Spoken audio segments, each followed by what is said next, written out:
kelihatan dan bisa bermuajahah walaupun dalam virtual, dan insya Allah tidak mengurangi rasa menyampaikan amalan yang memang kita harus amalkan juga ya. Kita di sini sambil kita diskusi, sambil belajar juga, karena tidak ada yang tahu bahwa bisa aja murid lebih bisa paham betul mengenai ataupun dengan berdasarkan pengalaman ya.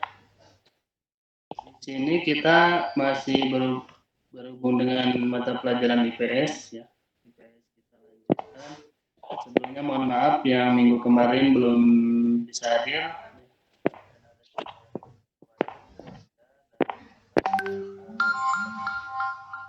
Kita bahas tentang mengenai ya globalisasi yang secara lumrah yang kita tahu, yang kita hadapi saat ini pasti berbau dengan namanya globalisasi.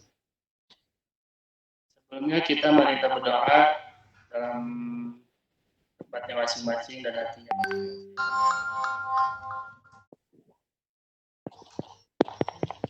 Alhamdulillah. Ini nanti yang lanjut nanti akan ini apa ya, tersendat karena mohon maaf tidak di laptop sedang lagi diperbaiki. Nanti kalau ada yang masuk pasti harus di sini kita akan bahas tentang globalisasi sendiri. Mungkin semuanya sudah paham sebenarnya, karena globalisasi ini ya sudah apa istilahnya, sudah mungkin ya, semuanya sudah orang mengalaminya ya, menghadapinya juga. Mungkin di sana agak terbalik ya, apa mungkin ya. Apa sambil ini. Kalau kita lihat bahwa globalisasi secara singkat, mungkin di sini ada yang apa namanya, ya salah satunya kalau misalkan kita lihat, ternyata sekarang transportasi semakin lebih cepat dan lebih efektif, gitu kan. Mulai dari hal ekonomi, pendidikan, apalagi sosiologi ya, ataupun politik ya.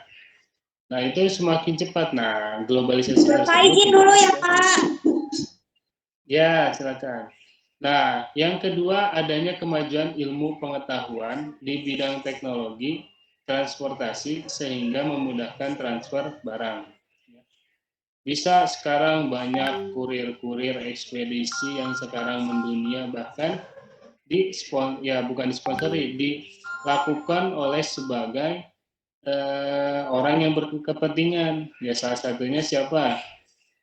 Yang CEO Gojek sendiri, yaitu Nadiem Makarim ya.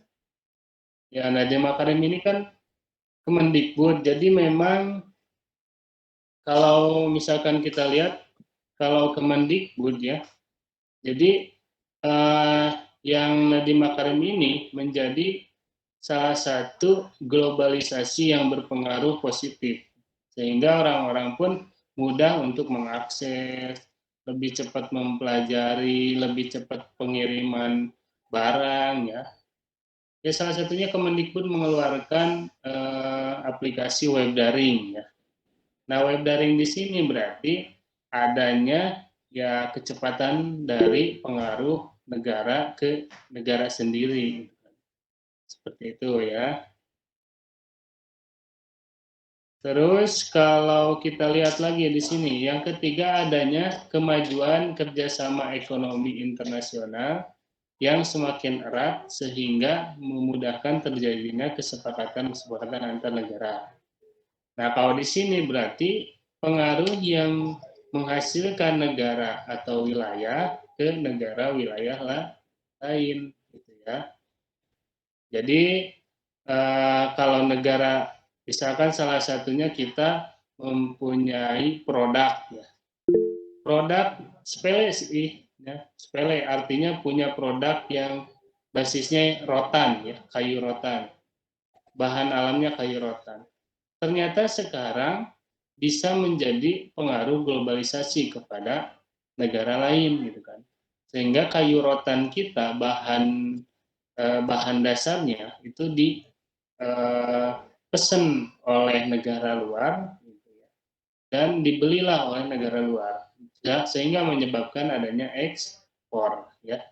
Ini masih lanjutan yang kemarin yang pengaruh sosialnya, pengaruh ekonominya ya. Jadi ketika adanya terus, oh ternyata sekarang booming ya, viral bahwa kayu rotan sekarang lebih mahal dan sehingga dibeli oleh negara lain. Itu menyebabkan adanya pengaruh globalisasi ya, kesepakatan antar negara. Bisa saja sekarang adanya kalau di kampus itu ada namanya pertukaran mahasiswa ya, yang dimana artinya salah satu mahasiswa yang ada di Indonesia itu berhak kuliah di luar negara Indonesia, dan negara luarnya itu mempunyai kerjasama bahwa nanti itu pertukaran gitu kan. 5 orang dari Indonesia di Inggris, dan Inggris mengeluarkan masyarakat orang Inggrisnya ke Indonesia. Nah, salah satu bentuk kerjasama kesepakatan tersebut itu adalah globalisasi ya. Ya kita mungkin pernah melihat gitu kan, iya ada orang China sih, ada orang uh, Barat ya yang kuliah di sini ataupun yang kerja di sini. Kalau kita lanjut untuk bentuk-bentuk globalisasinya, yang pertama bisa kita lihat globalisasi produksi perusahaan. Bertujuan dengan apa? Agar biaya produksi menjadi lebih rendah ya. Jadi produksi negara ya sebagai upah buruhnya itu lebih rendah gitu kan. Seperti tarif biaya masuknya yang murah, infrastrukturnya yang memadai, kemudian iklim usaha dan politik yang kondusif, menjadi lokasi manufaktur global. Nah, ini yang berpengaruh seperti ini adalah pimpinan atau birokrasi dari pemerintahan gitu kan. Makanya kita mengadain kayak pemilu ya, apalagi sekarang tuh ada di tahun 2024 ya, persiapan. Itu ya setidaknya kita harus persiapan juga gitu kan untuk menentukan pilihan-pilihan yang akan ya memberikan dampak kepada kita positifnya gitu kan. Jangan salah pilih, jangan ikut-ikutan terpengaruh ya. Yang kedua, globalisasi perdagangan. Kalau yang ini bentuknya adalah penurunan dan penyeragaman tarif serta penghapusan berbagai hambatan non-tarif. Dengan begitu, kegiatan perdagangan semakin cepat, ketat, fair, dan efisien. Kalau kita lihat, Indonesia masih aman globalisasi perdagangannya, karena masih ya terbilang masih stabil ya, walaupun banyak peraturan-peraturan, kenaikan BBM, kemudian apalagi inflasi yang terus ada gitu kan, ya tetap itu masih stabil karena enggak menghancurkan nilai rupiah yang masih aman gitu kan. Ya sekarang masih nyaman, masih aman gitu kan nilai rupiah, sehingga masih bisa untuk komunikasi, kemudian untuk transaksi gitu kan. Kalau misalkan sudah tidak aman, salah satunya kemarin tragedi globalisasi yang fatal itu ya tahun 98 ya, kalau kita lihat sejarahnya gitu kan. Terjadinya apa? Kan krisis moneter yang dimana memang inflasi terus naik dan memang eh, masyarakat juga tidak kondusif seperti itu. Nah, kalau selanjutnya ini banyak sih ya. Ini salah nomor saja dari Bapak. Ada globalisasi pembiayaan ya. Ini salah satunya yang kita tahu, PT Telkom memperbanyak satuan telepon atau PT Jasa Marga dalam memperbanyak ruas jalan tol ya. Artinya bisa memakai sekarang ada Brizi, kemudian ada Etol, kemudian ada apalagi ya, banyak lah ya, dari bank-bank juga mengeluarkan ya kartu tol itu gitu kan.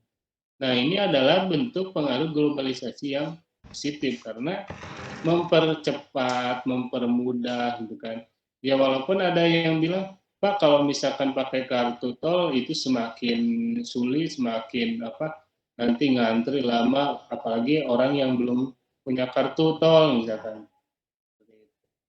Ya kalau kita lihat ini emang pengaruh dari globalisasi, jadi mau nggak mau harus ngikutin ya yang memang diterapkan dalam sistem. Kalau orangnya kalau masyarakatnya ingin maju ya kita ikutin yang memang benar-benar baik untuk kita semua juga gitu kan. Ya kalau secara lihat gitu kan di negara-negara yang maju ya Jepang seperti itu kelihatan rapi, cepat, kondusif ya gitu. Dibandingnya kita masih kurang belum masih jauh lah ya. Yang keempat, globalisasi tenaga kerja. Kalau di sini bisa dikatakan tenaga kerja yang telah memiliki pengalaman internasional atau buruh kasar. Ya, halnya sekarang pengaruh globalisasi itu tenaga-tenaga kerja asing itu berada di kita ya. Berarti di sana ada peraturan yang dimana orang asing itu boleh menduduki ke negara Indonesia. Ada undang-undangnya juga ya gitu kan. Ya kalau misalkan pengen dihilangkan juga bisa, tapi kita melalui prosedur berarti ke pemerintahan. Yang ke enam ada ke berapa? Ke enam ya, globalisasi informasi.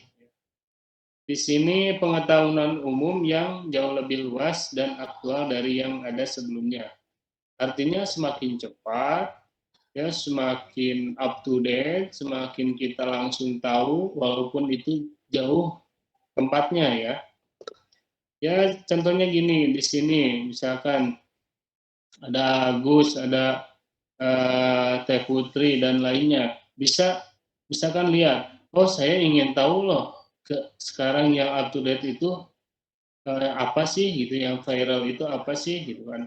Nah globalisasi yang muncul kan gadget sekarang ya itu sangat up to date melalui situs-situs, melalui web, melalui media gitu ya, melalui koran juga gitu kan. Sehingga yang tadinya harus misalkan Agus ataupun Teh Putih di sini orangnya orang Bandung, ingin tahu kabar dari orang-orang Jakarta itu tidak harus ke Jakarta gitu kan, tidak harus nanyain ke Jakarta, tapi kita bisa lihat situs-situs yang benar-benar bukan hoax ataupun yang legal ya, jadi yang harus ada lisensi dari naungan situsnya juga. Oh ternyata sekarang viral adanya misalkan Baimbo, oh adanya sekarang Rizky Bilar, oh sekarang adanya FIFA ya seperti itu. Nah itu bisa kita lihat gitu kan, itu adalah pengaruh dari globalisasi informasi. Selanjutnya globalisasi ekonomi, di sini tuntutan dunia berupa perdagangan internasional tanpa hambatan batas-batas negara. Proteksi berupa bea masuk tinggi, larangan masuknya barang dari luar negeri. Kalau kita lihat ada di Batang itu ya, itu ada salah satu orang-orang yang memang katanya ada bisa barangnya tanpa bea cukai, ada yang memang harus wajib bea cukai. Artinya memang ada perubahan di harga ya.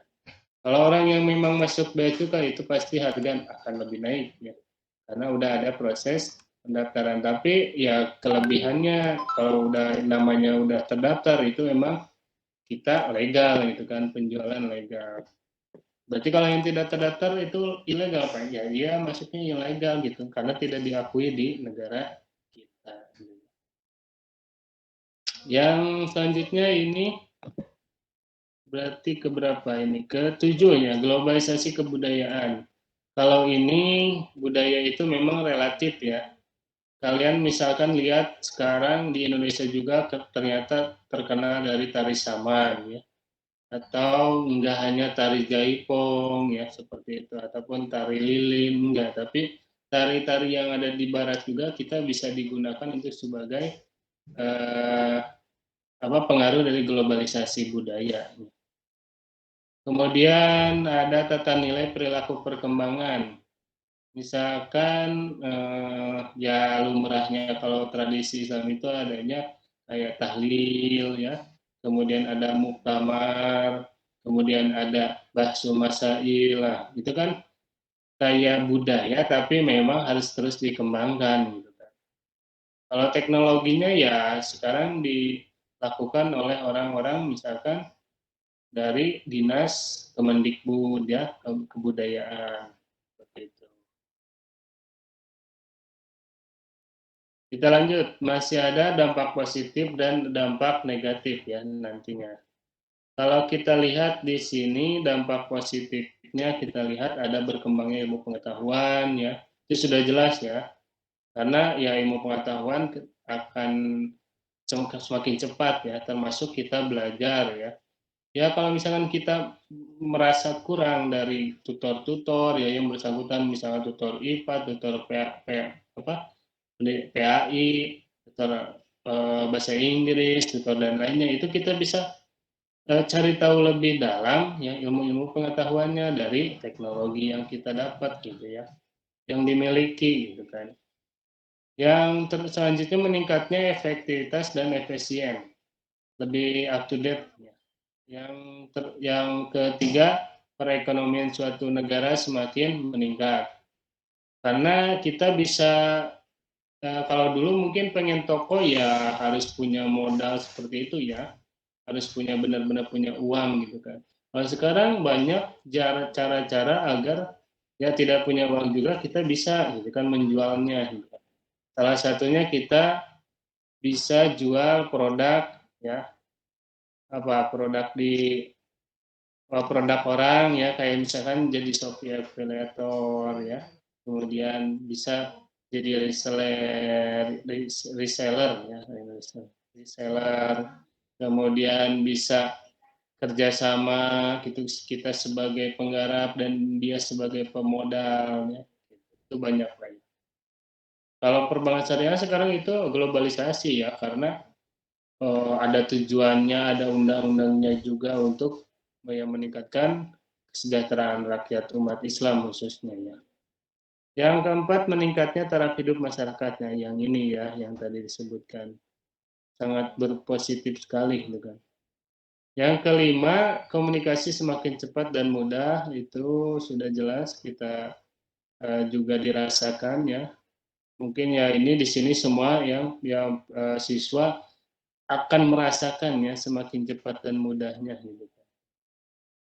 Dan selanjutnya berkembangnya dunia pariwisata, kemudian perkembangan alat telekomunikasi dan keterbukaan informasi. Kalau dampak negatifnya di sini ada westernisasi atau suatu perbuatan seorang yang mulai kehilangan nasionalisme dengan melakukan aktivitas yang kebarat-baratan. Ya itu mah memang ya namanya kayak hidup aja lah ya, ada ujian ya, ada kesenangan, ada ujian gitu kan. Kemudian seperti ya halnya misalkan memang kita ada kelebihan dan kekurangan ya manusia, kemudian pemikiran juga, itu yang pertama. Yang kedua, demoralisasi ya, paham-paham barat masuk secara leluasa ke Indonesia ya, artinya kalau ingin globalisasi ya mau nggak mau orang pun ingin ke kita itu kan, karena Indonesia ini lebih banyak ternyata tempat wisata lebih bagus gitu kan, mereka pasti akan berdatangan ya walaupun sebagai pengunjung. Dan ternyata kalau lambat laun ya orang-orang negara luar itu ya pengen tinggal, pengen di sini, ternyata punya jodohnya di sini ya di Indonesia, sehingga terjadinya demoralisasi gitu kan. Yang ketiga, kesenjangan sosial ekonomi. Ini perbedaan kelompok ya. Jadi ya banyak yang kayak tadi aja ya, yang memang orang pengguna tol ya dengan punya kartu e-tol. Tapi orang yang tidak punya kartu e-tol itu akan menjadi ya kesenjangan sosial gitu kepada orang yang punya laptop. Itu mau nggak mau seperti itu gitu kan. Yang ketiga kriminalitas itu banyak ya, kriminalitas itu kayak pencemaran lingkungan, kenakalan remaja ya, individualisme yang semakin tinggi karena orang-orang berpikiran bahwa kita memahami sesuatu bisa bisa sendiri gitu ya.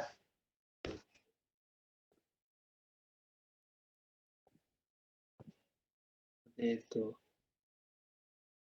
Nah, untuk upayanya di sini, ya upaya untuk menghadapi globalisasi budaya di sini mencintai produk dalam negeri. Ya. Itu bisa nanti kalian pahami betul, itu memang kita ketahui. Kemudian menyaring budaya asing sesuai dengan panduan nilai norma dan keyakinan agama. Kalau Bapak sebelum sharing kita saring ya gitu ya. Kita saring dahulu baru sharing kemudian seperti itu ya. Memahami nilai-nilai kebangsaan dan Pancasila dengan baik. Itu yang menciptakan supaya kita tetap nasionalisme ya.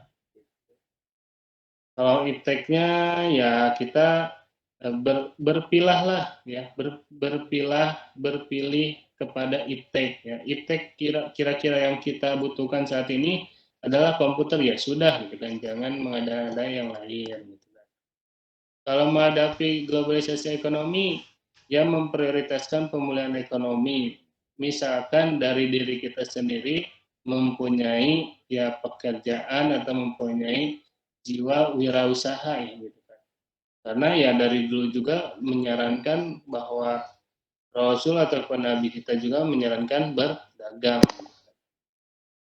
Kita dukung apa yang ada yang mempunyai apa yang Indonesia punya gitu kan. Produk bala-bala, misal produk gehu, produk gorengan itu benar-benar hak kita. Nah, ketika kita jualan di luar pun gunakanlah bahwa kita mempunyai produk dalam negeri. Itu ya. Kalau untuk menghadapi komunikasi ya, kemudian menghadapi transportasi ya, jangan berlebihan intinya ya. Kalau misalkan mempunyai alat transportasi ya yang kita butuhkan saja dulu gitu.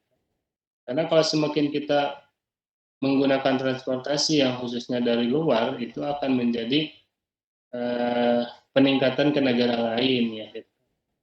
Nah, kalau kita kan belum ada ya secara signifikan belum mempunyai kendaraan yang hasil Indonesia asli gitu. Seperti itu ya. Yang kalau misalkan kita lihat apa ya di sini itu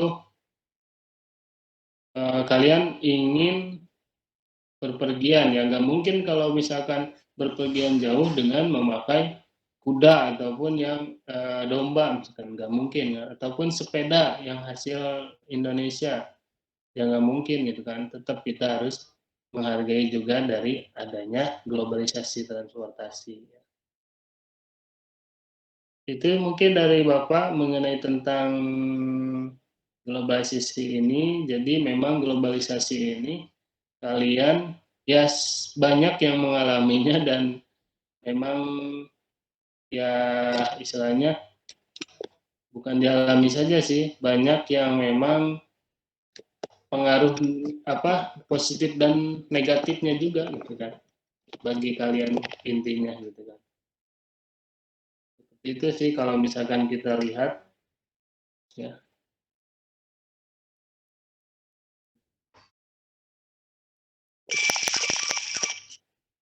itu mungkin dari secara apa singkat dari tentang globalisasi tapi nyatanya yang terpenting ketika ingin menghadapi globalisasi ini yang pertama kita harus paham betul dari dampak negatifnya sehingga kita akan menjalaninya dengan sesama gitu kan.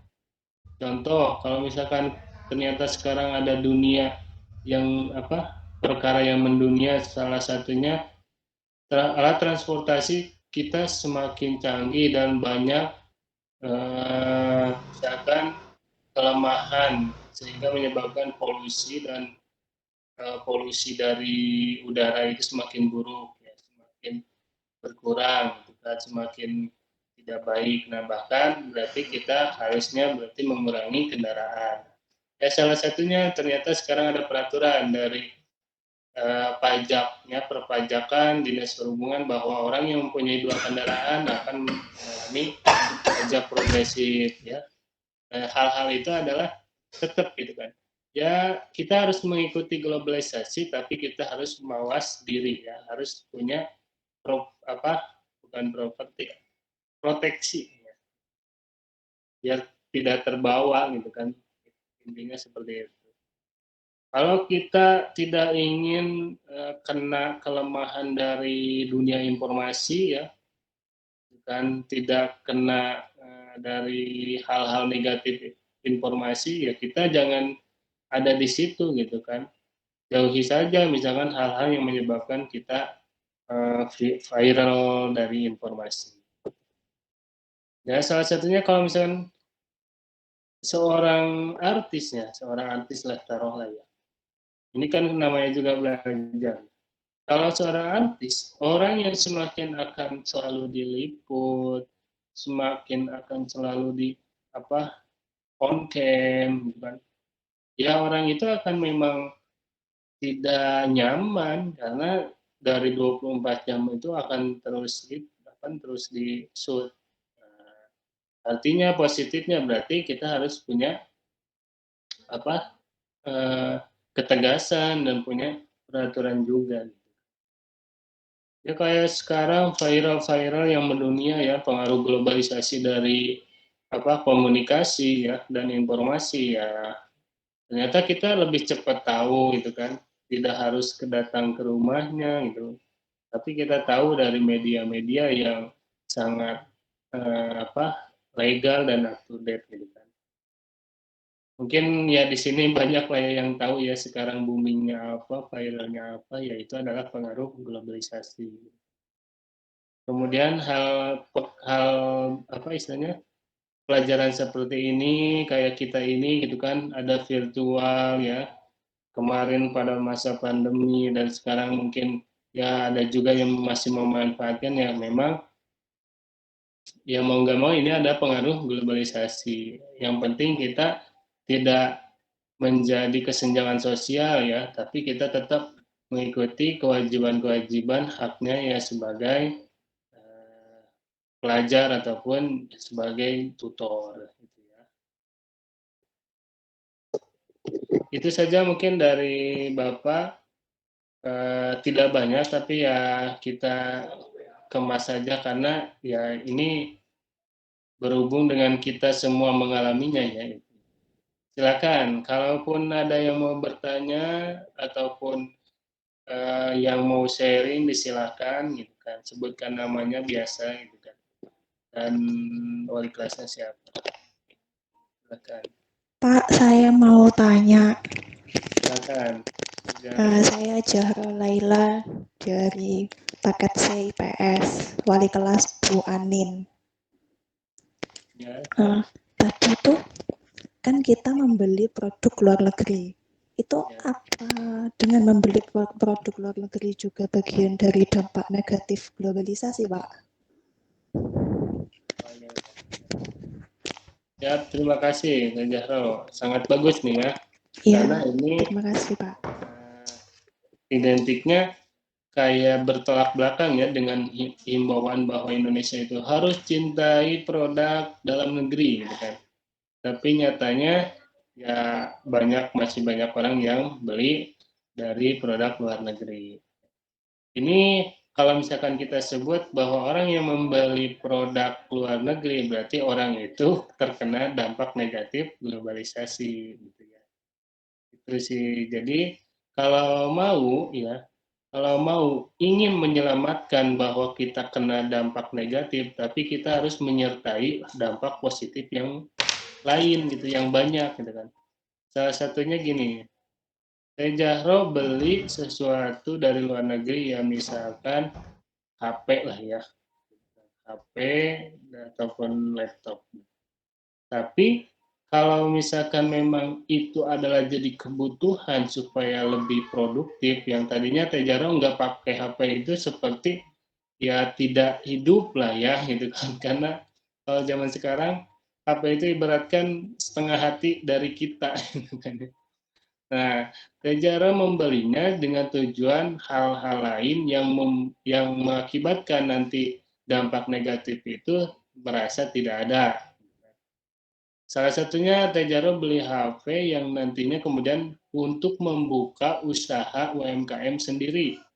Ya salah satunya Tejaro punya kan dari Jawa ya, kalau salah dari Brebes atau dari mana ya Tejaro? Dari Jember, Pak. Dari Brebes ya kalau nggak salah. Jember, Pak. Jember. Iya. Ah ya Jember. Misalkan punya produk dari pakaian yang khas Jember. Dan Tejaro bikin sesuatu di dalam e-commerce-nya, gitu kan, dalam Shopee ataupun Lazada ataupun apa, dibikinlah, dibuat. Sehingga nanti pakaian Jember ini bisa menjual kembali kepada negara lain, gitu kan. Bahkan bisa ke beberapa negara lain. Nah, artinya ketika ternyata, oh ini ownernya ini namanya Tejaro Laila, jangan gitu kan misalnya. Nah, itu akan mengurangi nantinya dampak negatif. Sehingga nanti dampak negatif itu terasa tidak ada di kalangan atau di pandangan pemerintahan Indonesia. Itu artinya seperti itu. Jadi Tejaro ya tetap Tejaro mengalami dampak negatif ketika membeli HP gitu kan. Itu. Oh, berarti itu tergantung kita yang memakai ya, Pak ya? Iya, Maksudnya iya. tujuannya maksudnya. Ya, tujuannya. Karena tadi juga pengaruh globalisasi itu banyak, kan? Ada komunikasinya, ada informasinya, ada ekonominya, ada politiknya juga, ya. Jadi di sana kita tahu, gitu kan. Kalau memang kita ingin menghadapi, bahkan ingin menjauhi globalisasi, mungkin saja nanti orang itu jauh dari kata orang-orang yang maju. Artinya kalau globalisasi ini sudah jelas untuk proses globalisasi ini untuk memajukan, mempercepat, ya, kemudian apa, mengefektifkan bahwa kegiatan kita itu semakin ringan, semakin mudah. Oh, baik, Pak. Terima kasih, Pak. Ya, sama-sama. Boleh kalau ada yang lain menambahkan, silakan. Pak, mau bertanya. Silakan. Ini Catur dari paket CIPS, wali kelasnya Pak Mahfud. Oh, iya, siap. Silakan, Teh. Salah satu dampaknya globalisasi itu, ini yang tadi ada di poin globalisasi tenaga kerja itu, Pak. Kan Iya. sekarang banyak tenaga kerja asing yang masuk ke negara kita. Itu tentunya karena skill hebat yang mereka miliki. Jadi kita sebagai masyarakat pribumi ini semakin terbelakang, Pak. Terus gimana ya caranya biar kita ini tetap dapat lapangan kerja, begitu, Pak. Oh iya, iya. Paham, Bang. Terima kasih. Ini bagus nih. Bisa bisa ada yang mau menambahkan nanti ya, kalau misalkan lagi kerja sekarang ada orang luar ya, atau apa, orang asing. Kalau kita lihat, memang kita mau nggak mau mengikuti juga sifat nasionalisme, ya, artinya mengikuti adanya perundang-undangan, adanya demokratis, ya, adanya Pancasila juga, ya. Jadi pengennya sih kita ya kita-kita aja ya, gitu. Kita buat negara ya kita-kita aja, tapi karena nasionalis gitu kan, tidak, jangan jauh gitu kan, bahkan kita tidak boleh meninggalkannya gitu kan. Ya tetap kita mengikuti peraturannya. Artinya ternyata ada peraturan bahwa negara negara asing ataupun orang luar berhak mengambil atau bahkan menginap di Indonesia, ya, kurang lebih itu 0,01%. Kalau kemarin ternyata ada kenaikan, ya, 0,025%, ya, jadi sehingga lebih banyak ya kita. Jadi kayak kemarin terjadinya ada penyelundupan negara asing, ternyata itu ketika pandemi ternyata teralihkan, ya kita mau nggak mau gitu kan, kita mau nggak mau tidak bisa mengelaknya, ya peraturannya juga ditingkatkan gitu kan. Yang terpenting mungkin untuk menyebabkan supaya globalisasi di Indonesia-nya semakin berkurang ya dampak negatifnya, berarti kita, karena kebanyakan orang-orang negara asing yang tadi katakan Teh Catur itu punya potensi yang besar ya. Karena apa? Pertama dari pembelajaran, dari cara di pendidikan di luar negeri itu lebih fokus kepada potensi. Beda dari kita hanya wajib misalkan sampai 10 tahun apa 12 tahun ya. 12 tahun 12 tahun kalau nggak salah ya. Tapi dengan mata pelajaran yang universal, yang terpadu gitu ya, yang banyak gitu kan. Kalau di luar negeri itu lebih difokuskan ketika ketahuan dari 9 tahun ya, 6 tahun, 9 tahun itu udah lihat potensi, dia langsung saja ke fokus pendidikannya. Ingin jadi atlet, atlet, ingin jadi pekerja IT, IT, seperti itu. Jadi kalau kita lihat berarti SDM dari Indonesia sendiri masih lemah, dan akhirnya ya terjadi seperti itu demokrasi globalisasinya. Kalau upayanya berarti kita harus mempunyai ya pembelajaran yang dimana potensi kita itu lebih dilihat gitu ya, lebih diperhatikan oleh pemerintahan. Kayak ginilah, misal kalau misalkan ingin tidak tersaingi dengan negara asing, ya minimal kita punya SDM yang bahwa nantinya mempunyai lapangan pekerjaan, ya bukan hanya untuk bekerja saja gitu kan. Jadi ya sekarang ada sih kayak peraturan-peraturan prakerja ya, kemudian apalagi kemarin itu dari BPJS Ketenagakerjaan ya, dari Kemenaker itu melakukan program yang dimana supaya orang-orang itu bukan hanya untuk sebagai pekerja, tapi harus menciptakan lapangan pekerjaan. Ya, itu sudah ada salah satu upayanya sih Teh Catur gitu kan. Cuman di Indonesia sendiri mungkin ya kurang banyak yang paham gitu ya. Terus lagi Pak, saya tanya dua ya. Ya boleh boleh. Kan gini Pak, masih seputar skill ya. Kita tidak bisa membantah kalau memang skill itu sangat penting untuk apa ya? Untuk memajukan negara. Misalnya kalau ada calon pemimpin negara, itu kalau memang dibutuhkan skill yang hebat, gimana Pak kalau ada calon presiden yang keturunan Indonesia, Tionghoa, misalnya blasteran gitu loh Pak, apa kita harus pilih Pak? Oh iya. Ini boleh tuh kalau misalkan ada yang kerja di dunia pemerintahan bisa menambahkannya supaya nanti relevan.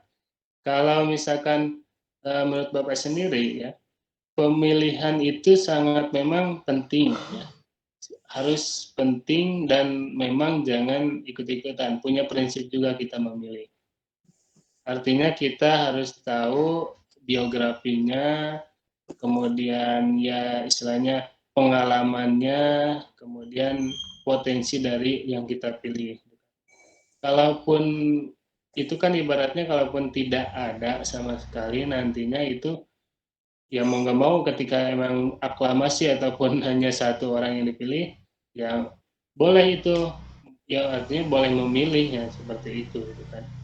Tapi kalau diusahakan, dan memang kalau misalkan kita lihat karena negara Indonesia ini kita yang mengalaminya ya, kita yang akan tahunya ya, setidaknya kita memang harus asli Indonesia itu sih kalau menurut Bapak, walaupun nanti ada tawaran dari calon presiden dari luar misalkan ya, dari Inggris pengen jadi presiden Indonesia gitu, itu bisa jadi kalau pengaruh globalisasi wilayah nanti akan bisa terjadi.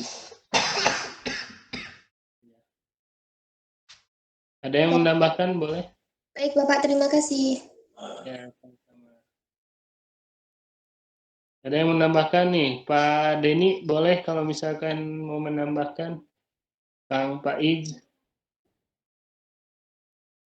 yang bergerak di pemerintahan ada, yang lagi di kecamatan mungkin ya, mungkin ada usulan ya gitu.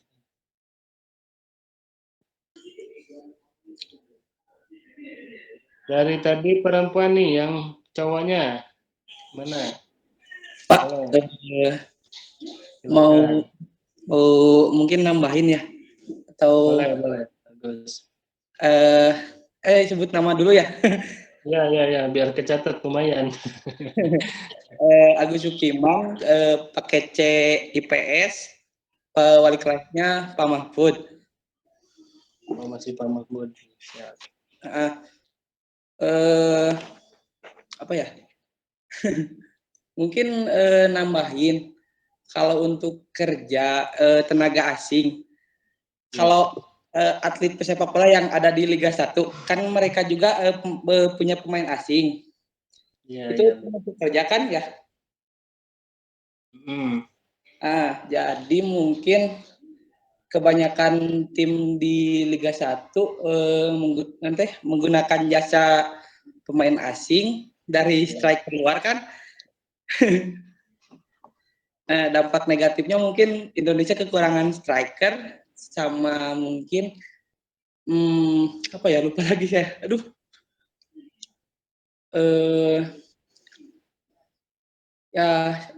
Bukti SDM Indonesia kurang ya berarti.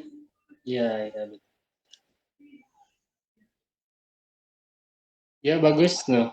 Udah terjawab sih, intinya memang berarti ya menurut Agus juga emang sepemikiran bahwa ya Indonesia itu butuh yang namanya pendidikan dari potensi dasar gitu ya. Oke, makasih Pak. Ya, Maaf. sama-sama. Bagus itu ya. Ya itu kan melihat dari fenomena globalisasi ya, berarti banyak pemain-pemain. Kenapa sih kayak ya Persib lah salah satunya ya. Persib dulu udah fokus ya ke lokalan. Malah ketika terserang ingin merubah dari jadi pengen barat lagi gitu kan. Dulu dari zaman musim Ezekiel ya, kemudian Kim Kurniawan itu kan kalau makin ke sini semua oleh barat, jadi bahkan dianggapnya lokal itu ya gitu-gitu aja gitu kan, tidak ada variasi gitu kan.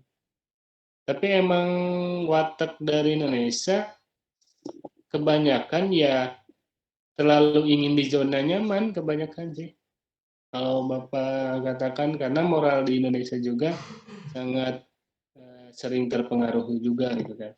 Ibaratnya gini, kalau misalkan globalisasi dari ekonomi ya, sekarang musimnya misalkan eh, pembelian produk-produk luar negeri. Ketika ada hit ya, misalkan drakor memakai style ini, outfit ini, kemudian pada dipakai nih, orang-orang Jakarta itu kan cepat ya menanggapi sebuah informasi dari luar, sehingga memakainya, kayak salah satunya kemarin artis Bonge ya, kemudian siapa lagi yang selebel ya, JJ gitu kan. Itu kan orang-orang itu langsung memakan atau mengkonsumsi mentah-mentah gitu kan, langsung dipakailah semua gitu kan, sehingga diperlihatkan di Indonesia di Fashion Week ya, Citayam gitu kan. Ya itu berpengaruh kepada kita semua gitu kan. Ternyata ya pengen kayak dia, asal-asalan kok malah jadi viral gitu kan. Seperti itu ya, itu sih intinya mah ya. Bagus Jarot, Catur, Agus, ada yang mau ditanyakan lagi atau dirasa cukup? Sore sih. Catur Pak, mau tanya lagi boleh? Boleh silakan. Ini kan ini Pak tentang game itu loh Pak, yang Mobile Legend ya itu. Oh iya. Nah, itu tuh banyak laki-laki itu yang sekarang tuh sibuk game terus, anak istri nggak dipedulikan, nggak kerja, nggak apa. Ini gimana ini Pak? Apa kita harus pukul apa gimana ini? Nah ini kan sama, ini juga ya salah satu dampak negatif dari globalisasi komunikasi ya.